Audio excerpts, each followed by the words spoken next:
الحق طبطب عليه، الحق خُد حُضن منّه وأنت عارف إن الحُضن ده ممكن يكون آخر حُضن.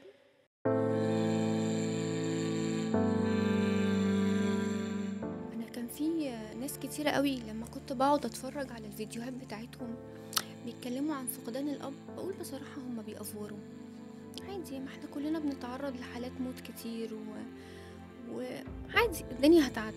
لأ هي مش هتعدّي،